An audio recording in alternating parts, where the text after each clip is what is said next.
Partir para a palavra do Senhor. E nós vamos ler o capítulo 1.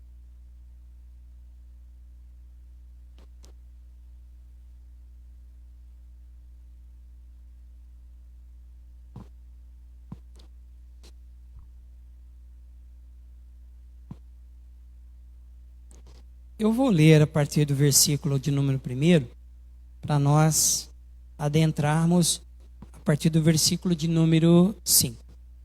Diz assim: Eu, Paulo, escravo de Deus e apóstolo de Jesus Cristo, escrevo esta carta.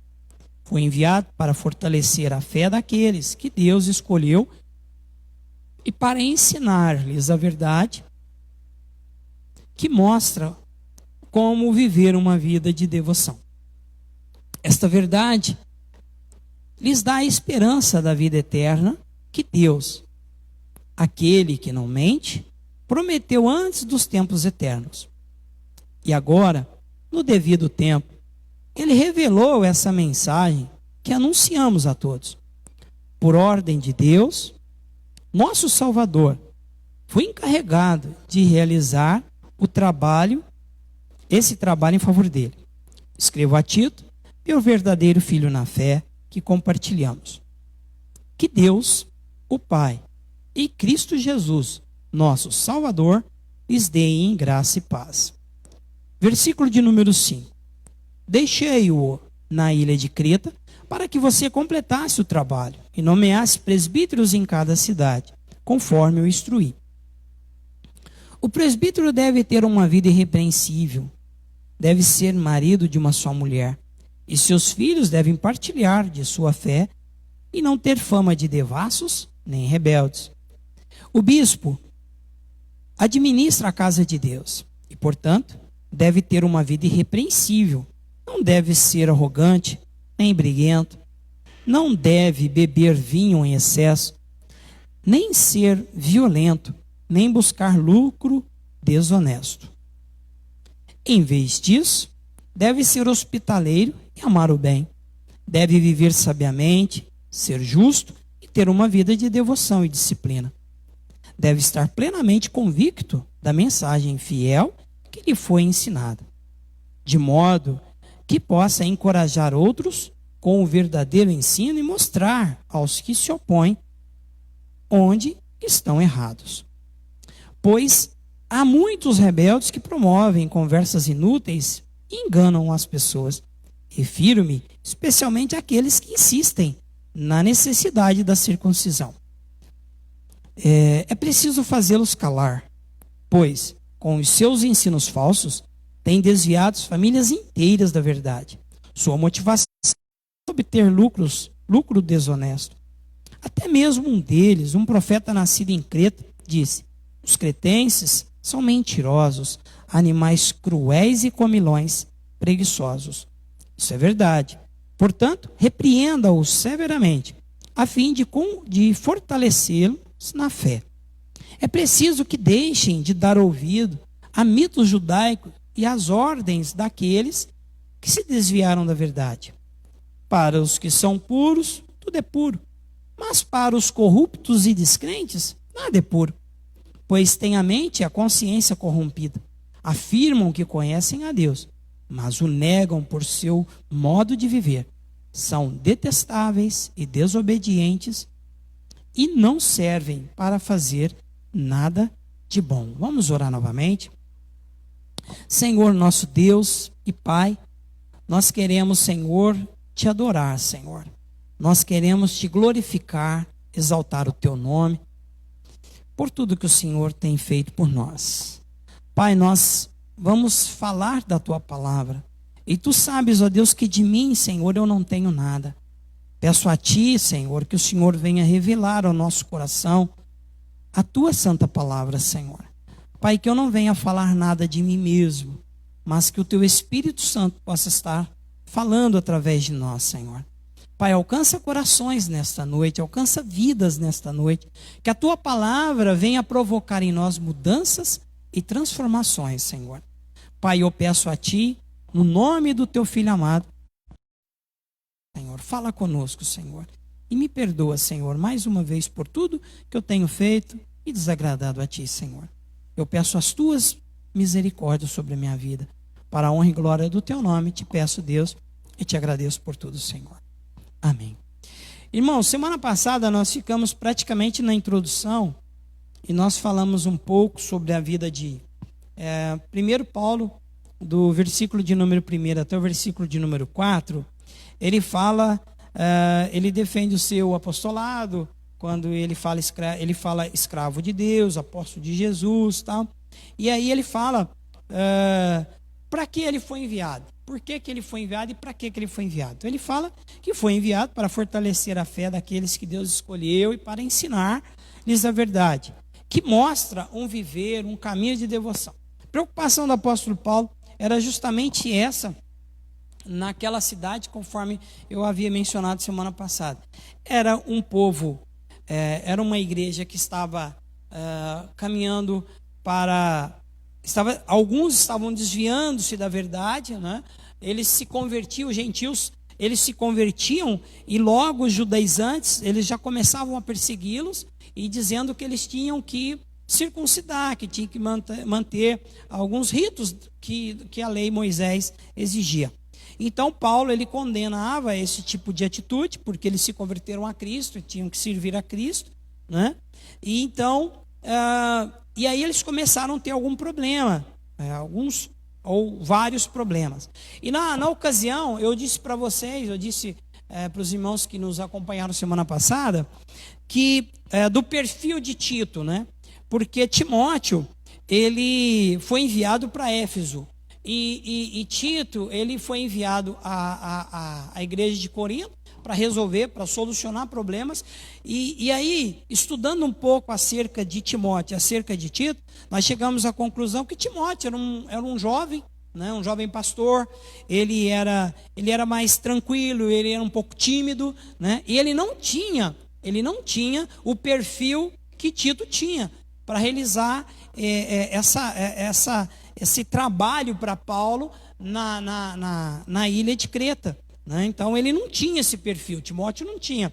E é interessante do cuidado do apóstolo Paulo para selecionar os seus obreiros, para enviar os seus obreiros, para ajudar ele nessa missão tão árdua e tão difícil. Então, Tito, ele tem esse perfil, né? O que, estudando, né, acerca de Tito, ele era uma pessoa madura, né? Ele tinha um pulso forte, um pulso firme, e era a única pessoa que Paulo tinha, né, com esse perfil para resolver essa situação que estava acontecendo lá na ilha de Creta. Famílias inteiras estavam sendo desviadas, pessoas estavam usando do evangelho para arrancar dinheiro daquele povo, né?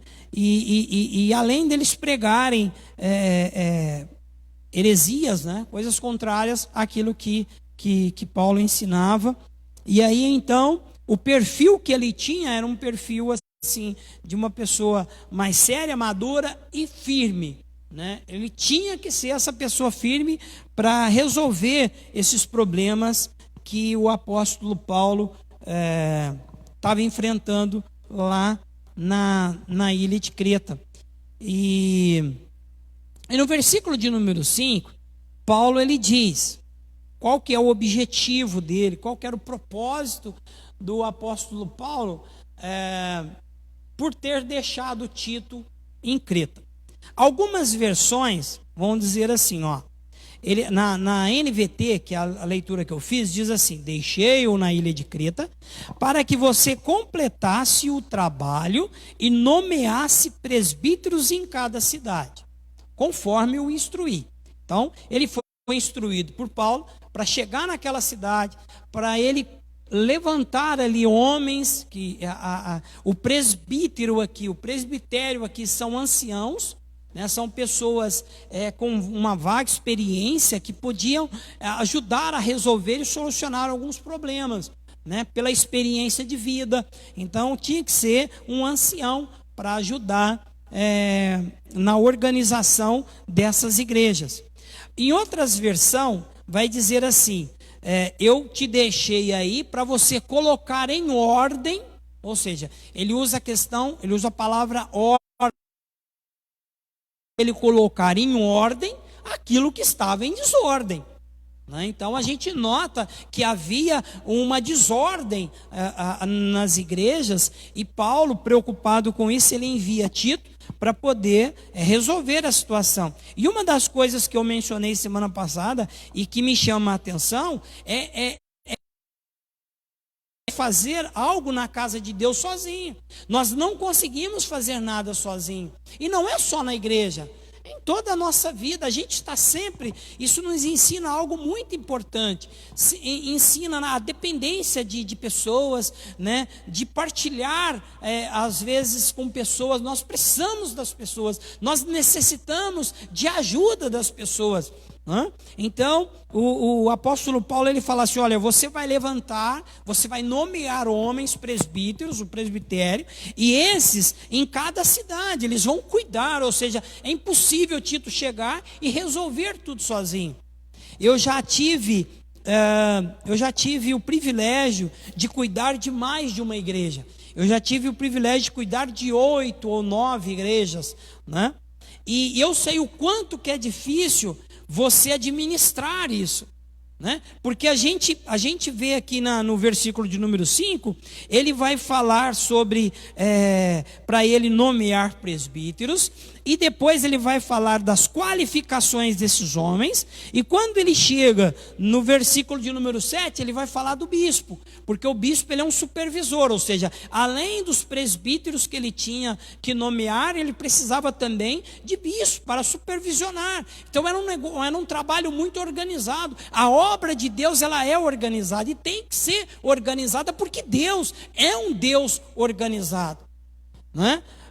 Eu não sei como que é a sua vida, mas isso nos ensina muito. A nossa vida tem que ser uma vida organizada. Ele vai falar aqui da questão da disciplina. Nossa vida tem que ter disciplina, a tua vida tem que ter disciplina. Não tem como, né, nós trabalharmos em uma empresa e nós sermos desorganizados, nós sermos indisciplinados. Nós não vamos ficar em lugar algum, nós não vamos parar em lugar nenhum. E a casa de Deus, ela tem que ser algo que tenha ordem, né? Eu lembro que uma vez eu trouxe um pastor, amigo meu, para pregar aqui na comunidade, e assim que ele terminou, que nós terminamos o culto, ele veio conversar comigo e ele falou assim: o seu povo é um povo ordeiro, né? Eu achei interessante, porque eu já participei, eu creio que você também, né, já deve ter participado.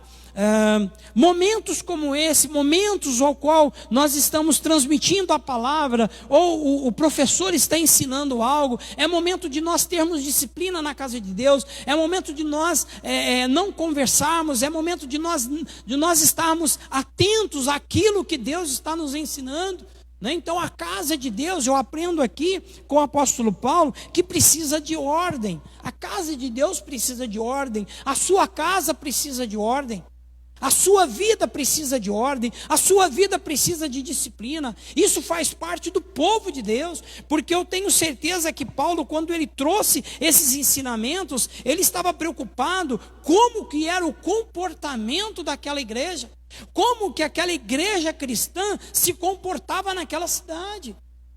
E hoje nós temos visto coisas que nos entristecem. Hoje a gente tem visto várias notícias que nos entristecem acerca do povo de Deus.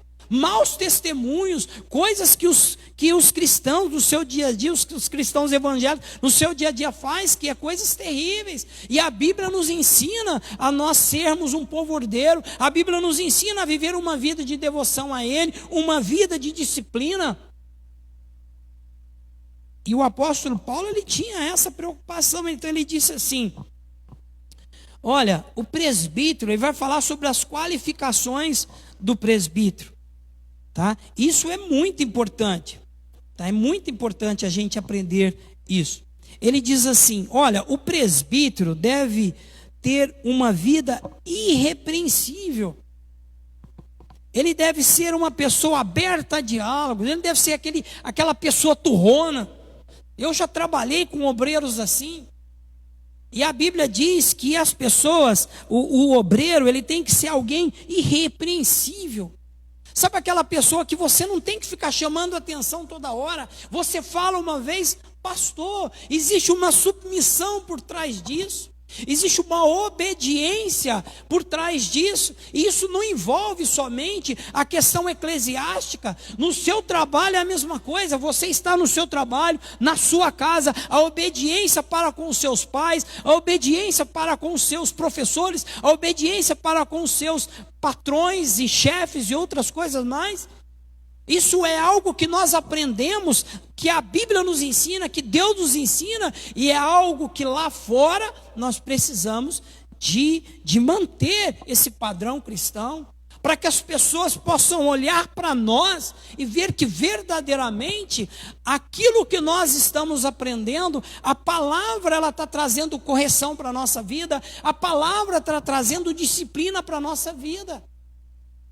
E nós temos que ser assim. Independente se você gosta ou se você não gosta do seu professor, do seu patrão, não sei. Você está ali para obedecê-lo, né? E isso faz parte da nossa disciplina como cristãos. E a gente nota, a gente olha para toda a carta de Paulo a Tito, a gente vê que a preocupação era o comportamento dos cristãos.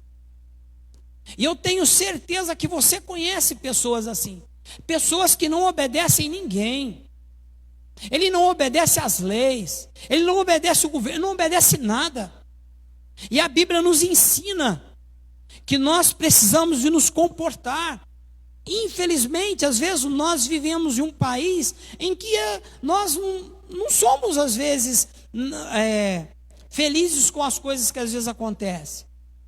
Mas a palavra de Deus diz que nós temos que orar, né? O próprio apóstolo Paulo fala que nós temos que orar pelos nossos governantes para que haja paz nas nossas vidas.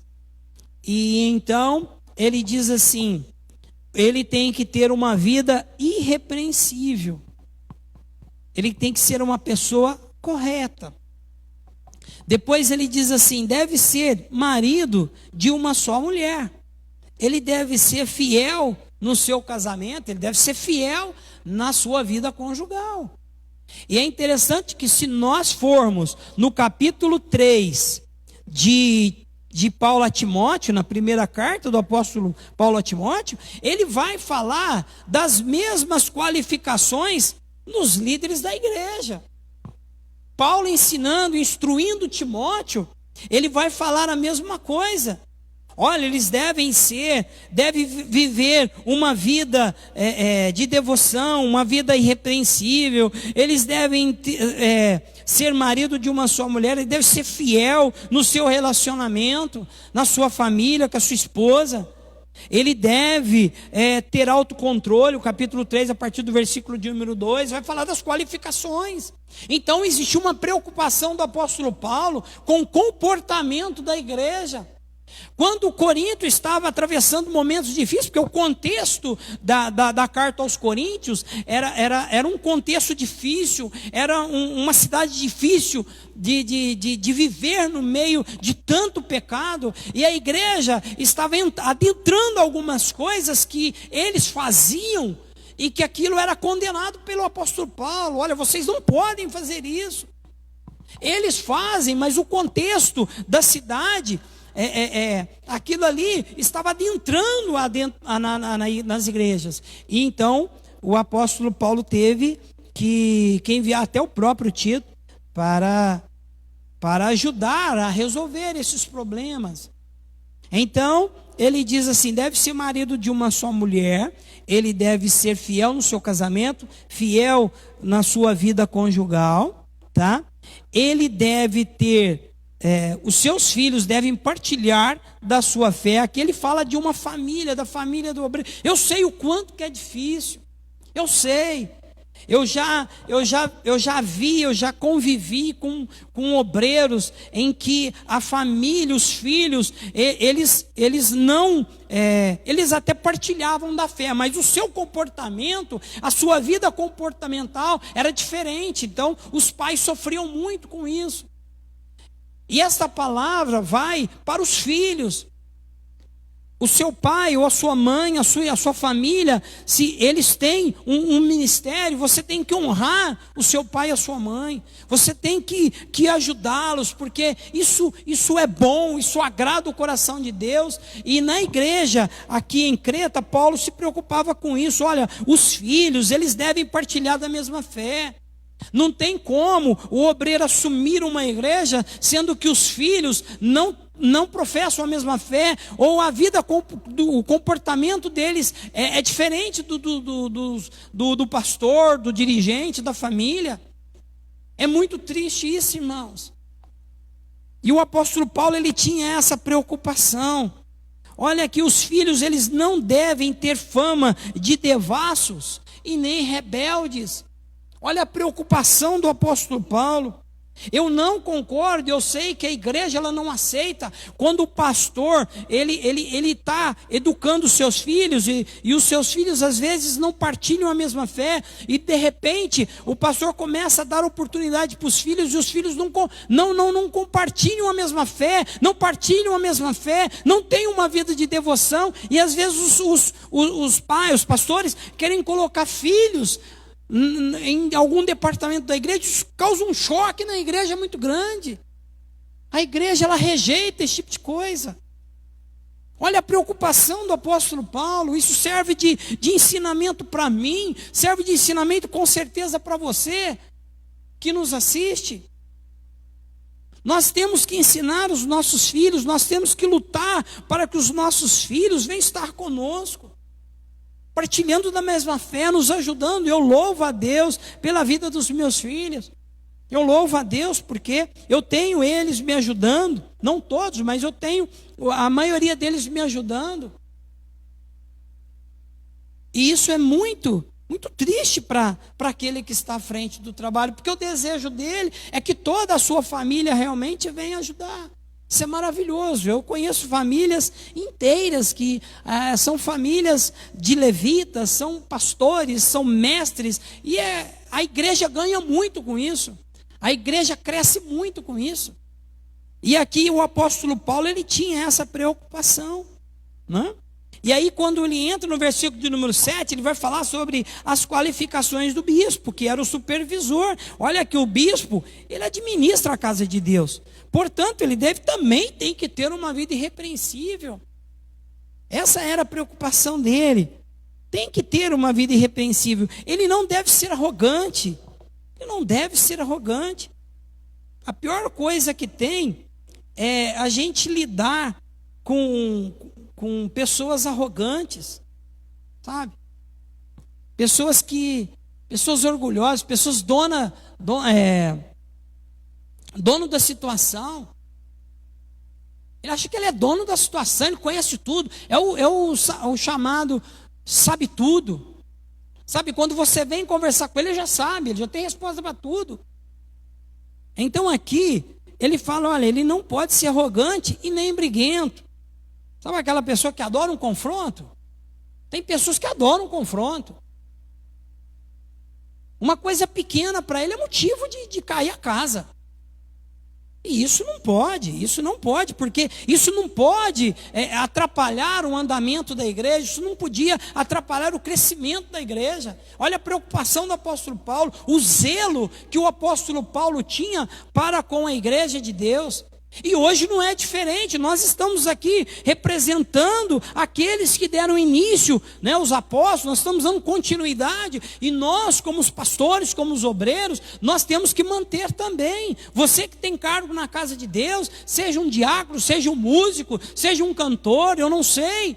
Mas a nossa vida, nós estamos envolvidas com o ministério do Senhor, o serviço da casa de Deus. E todos aqueles que estão envolvidos com a casa de Deus, com o serviço na casa de Deus, ele deve manter a sua vida assim.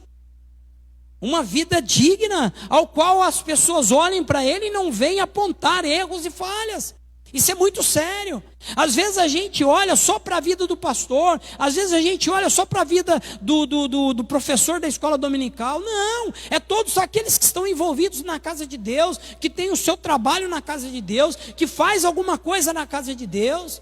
São todos que estão a serviço da casa de Deus, são ministros na casa de Deus. Portanto, nós não devemos ser arrogantes, nós não devemos ser briguentos. Ele fala que não deve beber vinho em excesso. Em Timóteo, capítulo 3, a partir do versículo 2, ele vai falar a mesma coisa. Uma pessoa que ele tem uma predisposição para o alcoolismo. Isso não pode. Isso não pode. Pessoas que reúnem com outras pessoas não cristãs e acha que aquilo ali não faz mal, aquilo ali não tem problema. Você está dando mau testemunho. Tem problema sim. Tem pessoas que acham que não. E o apóstolo Paulo, ele tinha essa preocupação. Essa pessoa, ela não pode ter uma predisposição para alcoolismo. Ela não pode beber em excesso. É interessante que o vício tudo começa de coisas pequenas. E vai. De repente aquilo já dominou. Aquilo ali já tomou conta da sua vida. Então tome muito cuidado. É nas pequenas coisas. Ele não deve ser violento. Aquele que quer usar tudo na força bruta. Eu resolvo tudo no braço. Não pode. Uma pessoa dessa está desqualificada para dirigir a casa de Deus. Uma pessoa dessa que se comporta dessa forma dentro de casa, ele está desqualificado. Ele não serve segundo as orientações do apóstolo Paulo a Tito e a Timóteo. Ele não serve. Ele não serve.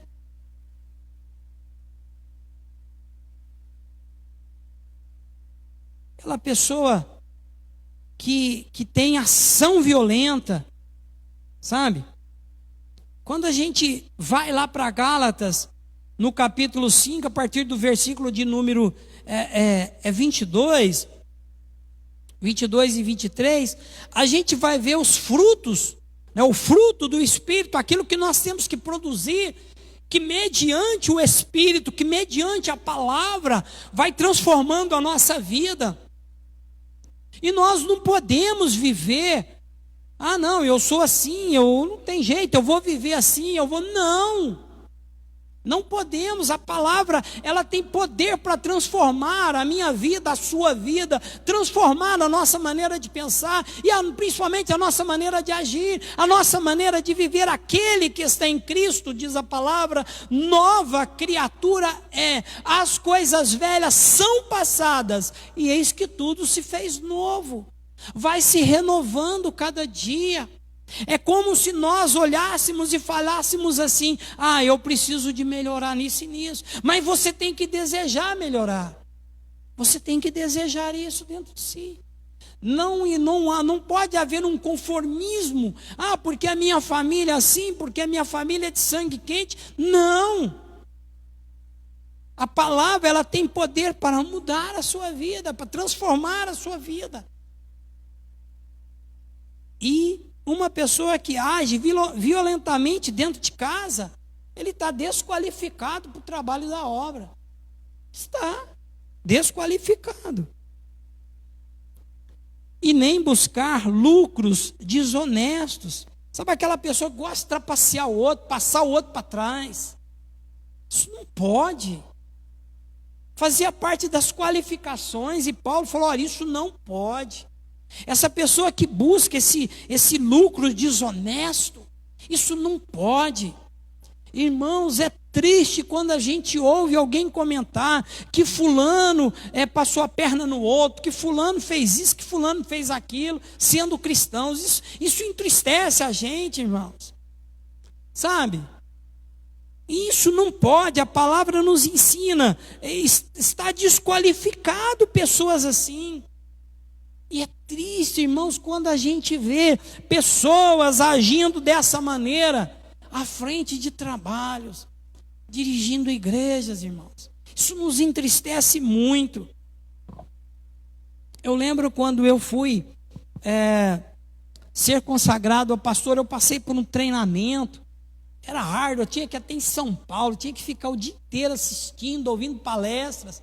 E depois que nós assistimos tudo isso, eu tive que trazer uma série de recomendações. Era negativa disso, negativa daquilo, negativa disso, negativa da... A minha vida foi passada pelo crivo. Tem igrejas que eu conheço que o pastor estuda 7 anos. E depois ele ainda vai passar por mais um crivo para ver se realmente ele vai. Não é simplesmente chegar, olhar para o irmão e falar, irmão, a partir de amanhã você vai... Não, tem que ter qualificações. Tem que ter, irmãos. E vocês têm que observar isso na vida, na minha vida, na nossa vida. Tem que haver isso. E ele diz assim, ao invés disso, o que é que ele deve ser? Uma pessoa hospitaleira. Ele tem que ser hospitaleiro. E há muitos itinerantes na época. Olha, é tão bom quando a gente é recebido. Eu já fui recebido por todos os lugares que eu já passei, por todas as viagens e países que eu já passei. Eu já fui recebido em muitas casas. Casas que eu nunca sonhei em entrar. Mas eu sempre fui muito bem recebido. A nossa comitiva que nós viajávamos, nós sempre fomos muito bem recebidos, muito bem tratados. Isso é ser hospitaleiros. Tem pessoas que querem o sonho, né? E tem um sonho de uma casa. Ah, porque eu quero uma casa assim, uma casa assim. E deseja aquela casa. Depois que ele tem tudo, ele não tem coragem de hospedar ninguém. Ninguém. Então aqui, ele falou, ele tem que ser hospitaleiro. Ele tem que amar o bem. Ele tem que amar o bem. Porque, voltando na questão do ser hospitaleiro, olha que coisa interessante. Uma exortação na carta aos Hebreus, no capítulo 13, no verso 2, diz assim a respeito da hospitalidade. Diz assim, não negligencieis a hospitalidade, pois alguns, praticando-a sem saber, hospedaram anjos. Quando a gente pega no Velho Testamento que o Senhor enviava um anjo, o que eles queriam? Eles hospedavam aquelas pessoas e matavam o melhor cordeiro e tratavam daquela pessoa. Lógico que nós temos que fazer isso com muito cuidado, irmãos. Muito cuidado, porque aqui, qual que era o problema? Essas pessoas estavam entrando em casas, eles estavam destruindo famílias inteiras. O apóstolo Paulo está falando, olha, uma vez que você escolheu o obreiro, que você enviou o obreiro, essa pessoa ele tem que ser qualificado, ele tem que ser hospitaleiro, ele tem que tomar muito cuidado. Na nossa casa, abrir a porta da nossa casa tem que ser aberta com muito cuidado. Então você tem que conhecer a palavra também. Porque eu sei que existem muitos aproveitadores. Muitos aproveitadores. Mas aqueles que andam na direção de Deus, aqueles que andam na direção do Espírito de Deus, com certeza, ele vai sentir paz ao teu coração. Eu já hospedei muitas pessoas na minha casa. Já abençoei muitas vidas, e eu sempre fui abençoado com a vida desses irmãos. Então, nós temos que ter prudência sim, mas aqui o escritor aos Hebreus, ele diz que muitos receberam anjos e não sabiam. Mas o que eu aprendo com isso?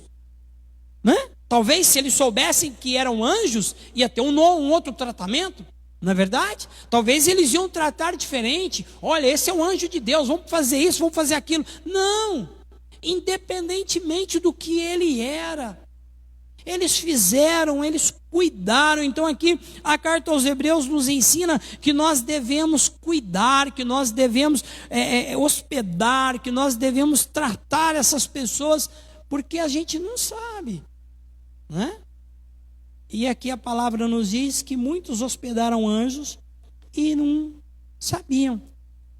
Essas pessoas, eles têm que ser amigo do bem, né? Segundo a palavra fala, ele tem que ser uma pessoa amigo do bem. Ele tem que ser uma pessoa cordata e tem que ser uma pessoa inimiga de intrigas, né? Depois ele segue dizendo... ele deve viver sabiamente, ele deve possuir uma sabedoria vinda de Deus, a ponto de confrontar a verdade. Ele deve ser justo, né? Ele tem que ser justo, ele deve ser justo. E essa questão de justiça na casa de Deus é algo muito interessante. Nós já deparamos com situações em que talvez está envolvida uma família tradicional na igreja. E às vezes essa família ela está errada. Ela está errada. E você tem que ser justo, independente se você tem um laço de amizade ou não, você tem que ser justo.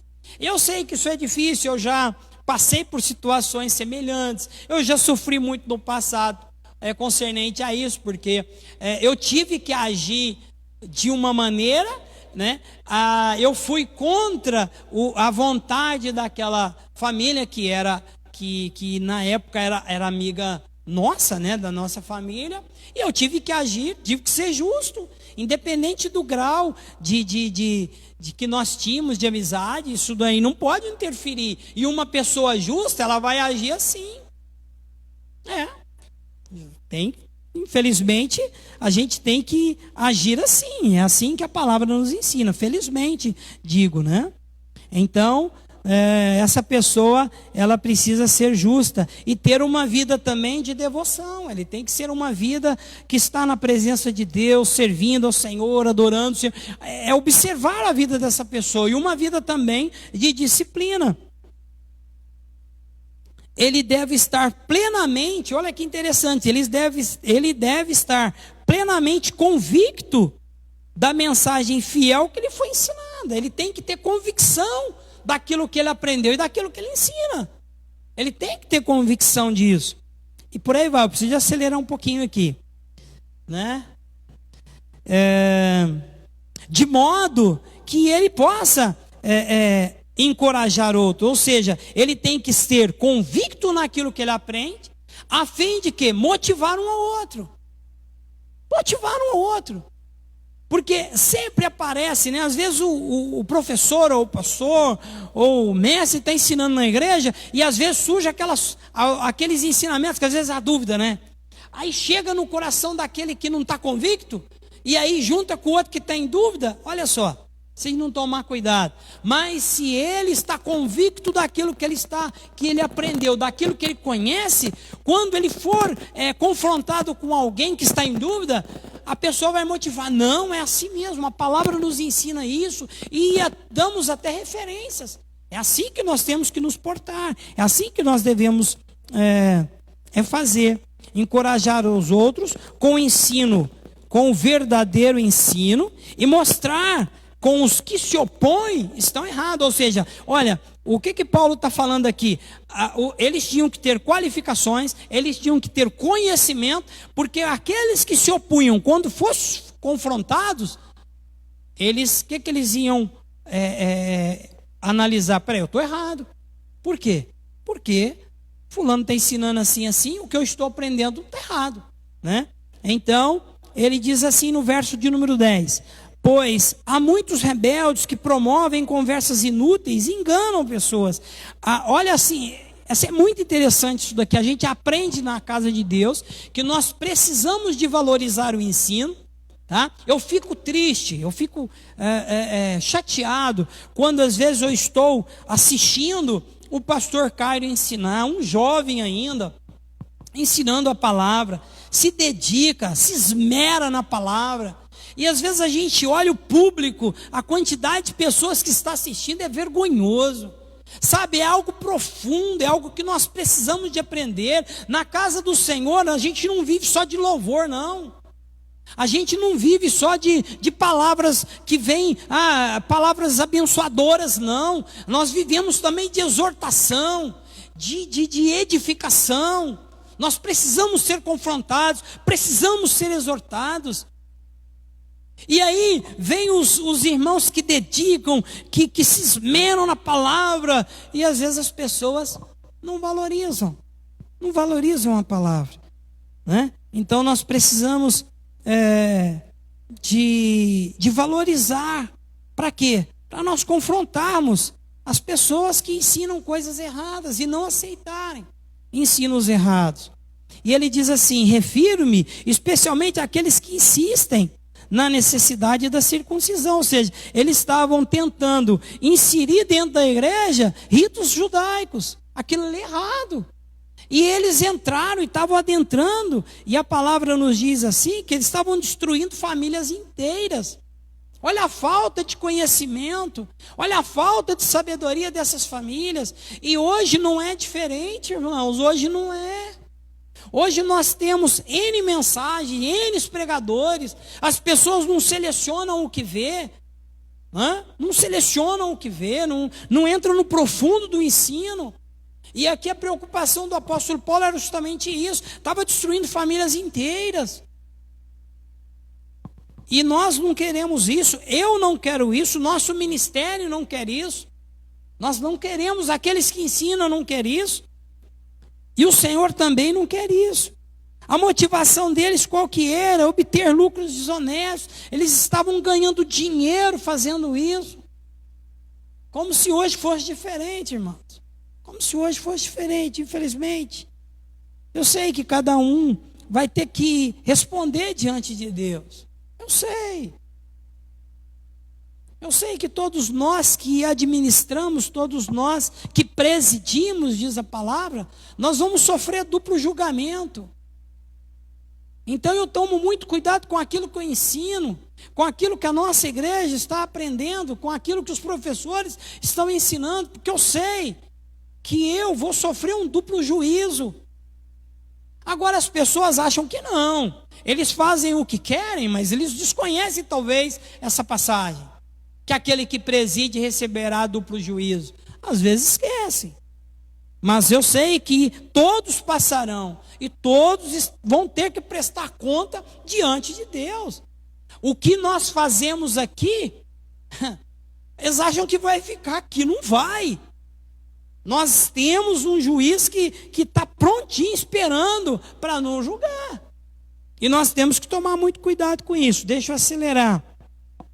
E ele diz assim, no versículo de número 12, ele diz assim: até mesmo um deles, um profeta nascido em Creta, disse: os cretenses são mentirosos, animais cruéis, comilões e preguiçosos. E aí, ou seja, olha o que esse povo era, né? E aí o apóstolo Paulo, ele dá uma ironizada no versículo de número 13, né? Porque eles eram mentirosos. Existia uma mentira, né? Eles contavam mentiras, e aquilo ali era normal para eles, contar mentira. No meio do povo de Deus não existe mentirinha pequena. Mentira é pecado. E nós não podemos agir dessa forma, não podemos. Eu lembro que uma vez eu estava no meu trabalho, e aí o telefone tocou, já muitos anos atrás, naquela época não tinha nem celular. E aí o telefone tocou, a pessoa falou assim: vai lá e atende, se for eu, fala que não estou. Eu não vou atender não, hein? Porque se eu for atender, eu vou falar que você está aqui. Entendeu? Então as pessoas, é assim, é uma coisa pequena, isso aí não faz mal. Não é verdade? Faz sim. E aí então, quando no versículo do número 12 ele fala que um profeta nascido em Creta disse que os cretenses eram mentirosos, animais cruéis, comilões preguiçosos, o apóstolo Paulo dá uma ironizada no versículo de número 13, ele diz assim: é verdade. Então, isso aqui é verdade. Ou seja, o apóstolo Paulo está ironizando, né? Porque eles contavam mentira, mas isso era verdade, o que eles eram, né? Portanto, repreenda-os severamente, a fim de fortalecê-los na fé. Olha a incumbência dos bispos e dos presbíteros para cuidar da obra de Deus. Olha, repreenda severamente. Irmão, quando você vê alguém que está agindo assim, você tem que repreender. Você está ajudando o teu irmão. Você está ajudando o teu irmão. Eu sei que já aconteceu comigo, não sei se já aconteceu com você, mas eu já confrontei algumas pessoas. Eu confrontei: olha, você não pode fazer isso. Você está envergonhando o evangelho de Cristo. Você não pode. E eram pessoas que não congregavam comigo, nada, mas compartilham da mesma fé que eu, mas eu tive que repreender, né? Então nós precisamos sim. E ele diz assim, no versículo de número 14: é preciso que deixem de dar ouvidos a mitos judaicos e a ordens daqueles que se desviaram da verdade. Ou seja, eles têm que parar de ficar dando ouvido a mitos. Irmãos, nós vivemos, infelizmente, o povo de Deus, a igreja de Deus, não estou generalizando, mas existe um misticismo muito grande dentro das igrejas. É triste isso, irmãos. São misticismos em cima de misticismo. E a palavra, ela é deixada de lado. A palavra da verdade que transforma, que muda, ela está sendo deixada de lado, porque as pessoas valorizam mais os mitos, valorizam mais os misticismos. E isso vai adentrando nas igrejas. E pessoas que deveriam pregar a palavra, ensinar a palavra, estão entrando, caindo no mesmo erro. E nós não podemos deixar. Nós não podemos deixar. Nós temos que ser firmes. Nós temos que ser firmes na palavra. Nós temos que ser firmes. Nós não podemos deixar de maneira alguma. Nós não podemos deixar de maneira alguma. Em Timóteo 3, 2 Timóteo 3,16, Paulo fala sobre a questão de pregar a palavra. Por que pregar a palavra? Porque ela é inspirada, porque ela é útil para ensinar o que é verdadeiro e para fazer-nos dar discernimento do que está de fora e que está fora de ordem em nossa vida. Ou seja, ela coloca a nossa vida em ordem, ela nos disciplina, ela nos ensina, ela é útil para nos ensinar. É isso que o apóstolo Paulo lutava e ele batalhava. Olha, Timóteo, prega a palavra, prega a palavra. E nós temos que insistir na pregação da palavra, porque Deus, através da palavra, Ele nos exorta, Ele nos corrige, porque Ele nos ama. Versículo de número 15 diz assim: porque para os que são puros tudo é puro, mas os que são corruptos e descrentes nada é puro. Ou seja, irmãos, aquele que frequenta determinados lugares, em que não há temor, em que ele está no meio de pessoas não crentes, e aquilo para ele não causa nenhuma náusea, não causa nenhum incômodo na vida dele, espiritualmente falando, alguma coisa está errado, a mente dele está errada. Aqui diz que para os puros tudo é puro, mas para os impuros, mas para os corruptos e descrentes nada é puro. Tudo isso não importa. Eu estou aqui, estou frequentando esse lugar, isso aqui para mim não tem problema nenhum.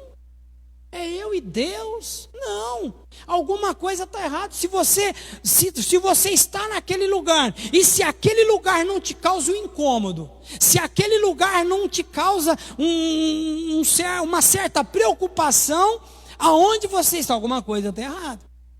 Alguma coisa está errada com a tua vida. Porque para os puros, tudo é puro. Ele olha a coisa, ele sabe discernir. Ele sabe discernir o que é o que não é. Mas para aquele que não tem discernimento, alguma coisa está errado. Aqui Paulo está qualificando pessoas que são corruptas e descrentes. Isso aí para ele não tem importância. Ah não, eu posso frequentar isso aqui, eu posso ir em determinados lugares, isso aqui, não sei. Cada um tem a sua vida. Cada um tem a sua liberdade. Mas nós não podemos usar desta liberdade para dar lugar à libertinagem e lugar à carne. Nós temos que frequentar lugares e nós temos que saber os lugares que nós estamos frequentando. E nós temos que ter muito cuidado com isso. Não existe liberalismo. Ah não, meu pastor não está nem, meu pastor não fala nada, ele nem sabe onde você está, ele nem sabe o que você frequenta, nem sabe o que você faz. Mas o Deus que nós servimos sabe. Ele é onisciente, Ele é onipresente. E Ele conhece o nosso assentar, o nosso levantar, o nosso agir, o nosso falar. Ele conhece. Então, Ele diz assim: a mente e a consciência dessas pessoas estão corrompidas. Estão corrompidas. Então, tem que ser mudada, essa mente tem que ser transformada, essa mente tem que ser renovada. É como um HD corrompido de um computador, dificilmente você vai conseguir restaurá-lo. Eu já perdi HD e eu já tentei restaurar, por mais que eles ensinam, faça isso e faça aquilo, você tem que jogar ele no lixo. Pessoas que a sua mente está corrompida, essa mente tem que voltar em Romanos 12:2. Ela tem que ser transformada, renovada, tem que haver uma metanoia nessa mente, tem que ser mudada, tem que pegar essa mente e jogar ela no lixo e buscar uma mente renovada em Cristo. Afirmam que conhecem a Deus, mas o negam no seu modo de viver. Tem muitas pessoas dizendo: não, eu sirvo a Deus, eu conheço Deus, mas o negam no seu modo de viver. O seu modo de viver nega Cristo, nega a igreja que você frequenta.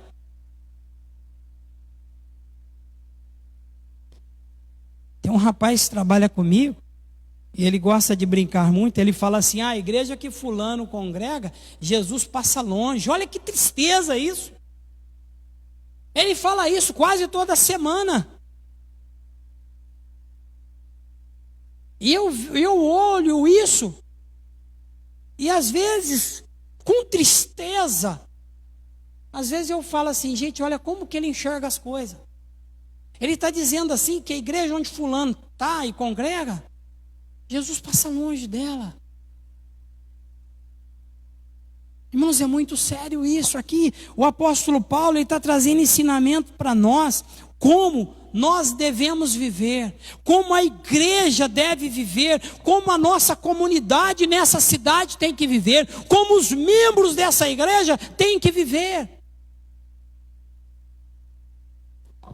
O contexto era a igreja de Creta, era o povo de Creta. O nosso contexto não é diferente. Nós temos que lutar pelo Evangelho, temos que defender o Evangelho, temos que defender a nossa comunidade, temos que defender, ensinar, repreender, corrigir os nossos irmãos, se for necessário. Mas o Evangelho de Cristo não pode ser negado. O Evangelho de Cristo não pode ser, porque custou um preço muito alto. Cristo morreu na cruz, Ele verteu o teu sangue na cruz para nos dar vida. Nós não podemos levar essa palavra de qualquer maneira. Nós não devemos levar o Evangelho de qualquer maneira. Nós não podemos. Nós temos que levar uma vida de devoção, de disciplina, de adoração ao Senhor, de valorização, de gratidão por tudo que Ele tem feito. E essa era a luta de Paulo. Essa era a luta de Paulo.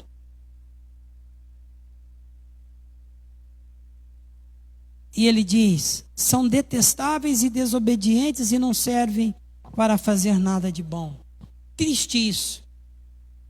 Mas nós temos certeza de uma coisa: nós cremos no Deus que nós servimos, no Deus que nos salvou, e nós vamos, eu e você, nós vamos defender essa bandeira, nós vamos defender esse Evangelho, nós vamos lutar contra aqueles que adentram casas, que destroem famílias inteiras, que levam famílias, que tiram famílias do caminho da palavra, do ensinamento verdadeiro, e ficam vivendo de mitos e misticismo.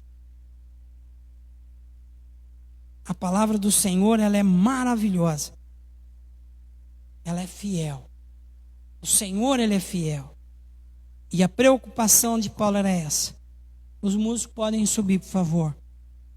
A preocupação de Paulo era isso. E olha que nós falamos apenas das qualificações daqueles que exercem o ministério na casa de Deus. Hoje, praticamente, são muitos que trabalham no ministério na casa de Deus. São muitos os que ajudam na casa de Deus. E depois, no capítulo de número 2, numa outra oportunidade, nós vamos falar qual que é o ensino correto na vida da igreja, de como a igreja deve se comportar, de como famílias devem se comportar, porque ele ensina também. Aqui nós ficamos nas qualificações, mas que nós venhamos valorizar, que nós venhamos